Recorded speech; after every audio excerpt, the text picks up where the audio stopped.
Merasuah berjumlah kegiatan rasuah bagi kegiatan rasuah dan cegahan rasuah Malaysia, berhubung kes rasuah, ambil kerja dan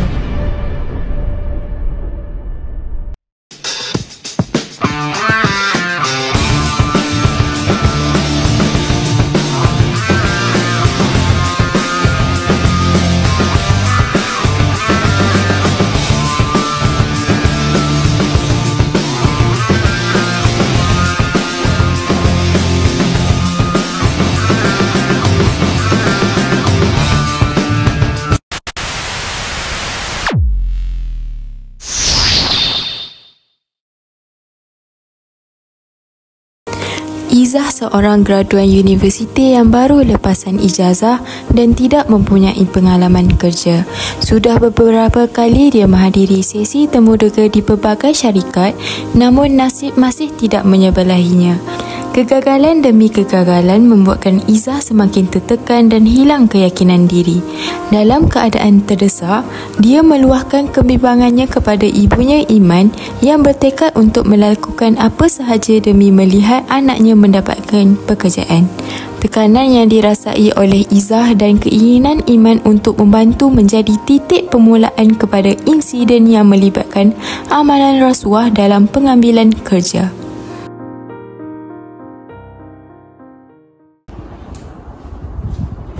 Mak, Ona penatlah cari kerja. Banyak dah pergi interview. Susah tau. Semua tak dapat. Lah, try lah lagi. Ada tu nanti. Penat nak try, Mak. Ona fed up dah sebenarnya. Tak apa, nanti Mak tolong cara untuk dapatkan kerja. Macam mana try je semua. Adalah cara Mak. Mana dia ni? Kata pukul 1. 1 lebih dah.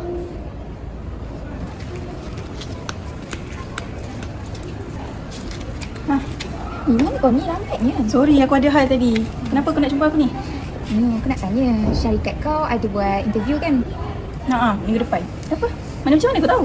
Adalah, anak aku, dia mohon juga. Anak kau yang si Izzah habis belajar tu? Ya. Oh. So, boleh tak kau tolong aku? Tolong apa? Tolong aku pula? Tolonglah anak aku tu. Dia tu dah banyak kali dah pergi interview but then tak dapat. Okay. So, aku nak kau tolonglah anak aku supaya dapat kerja tu. Kau nak aku tolong dari segi macam mana? Ya, asalkan dia dapat kerja tu, okey dah. Tapi benda macam ni kan salah. Guna kabel apa semua ni. Nah, tu.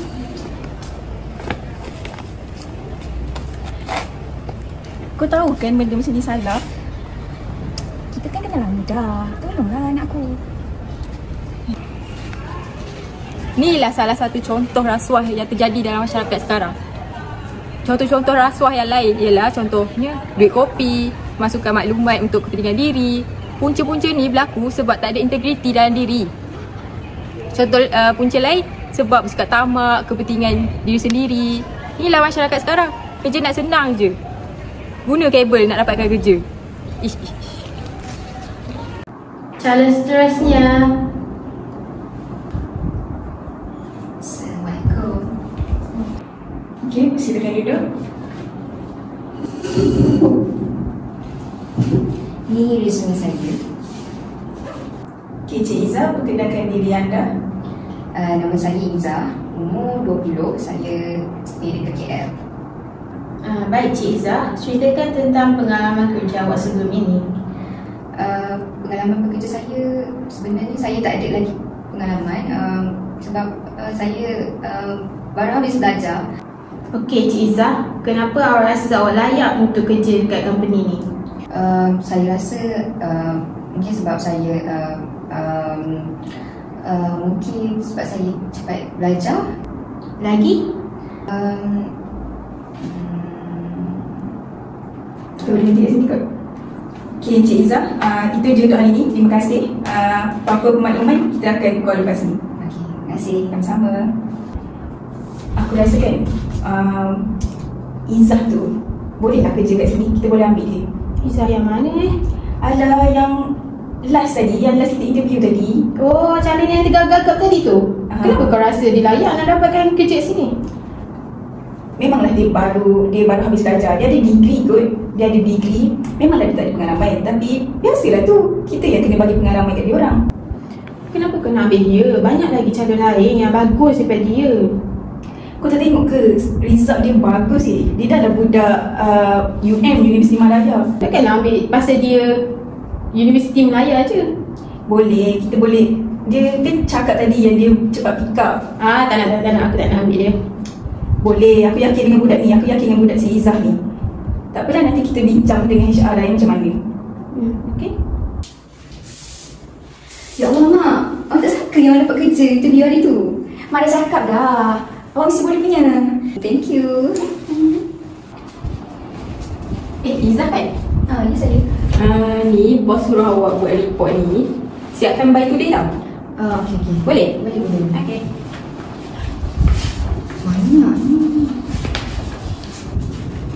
Susah ni. Kenapa ni? Tak, tadi ada cik ni dia bagi saya untuk suruh siapkan report. Tapi saya tak tahu macam mana. Report apa tadi buat? Tenang je. Tapi saya tak tahu macam mana. Macam ada degree, lepas tu report pun tadi buat. Kau tahu tak budak baru tu? Kenapa dengan dia? Si Izzah tu? Dia tadi buat kerja. Bagilah chance sikit dekat budak baru tu. Tak nak aku. Apa-apa berlaku, tanggung kau tau. Aku malas. Okay. Kau sini kejap.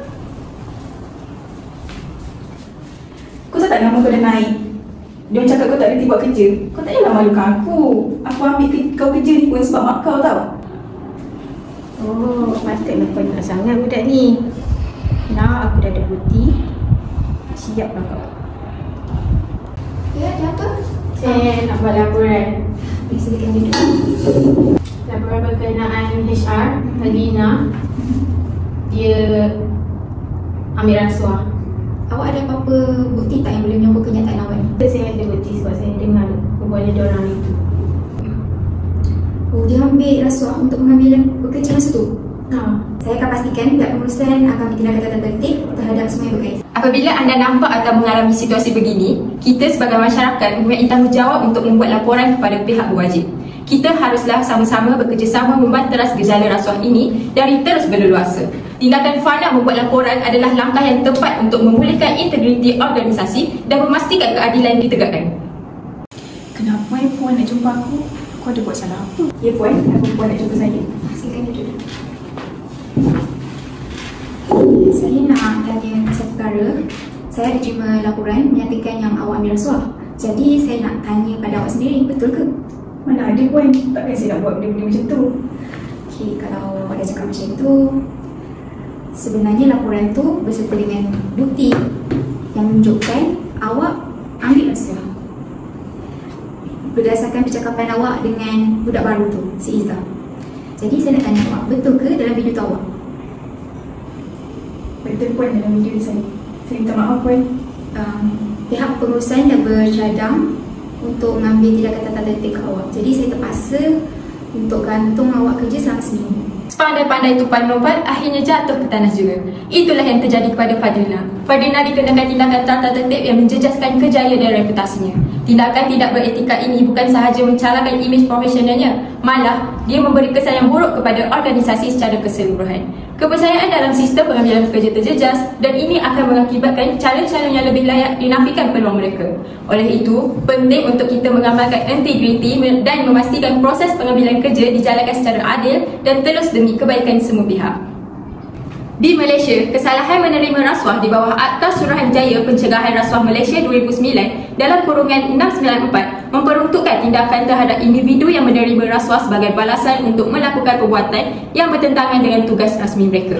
Kesalahan Fadlina ialah menerima rasuah dalam bentuk duit untuk tindakan rasmi yang tidak sah dan ia boleh dikenakan hukuman penjara sehingga 20 tahun atau denda 5 kali ganda dari nilai rasuah yang diterima atau kedua-duanya. Ingatlah, rasuah membawa padah.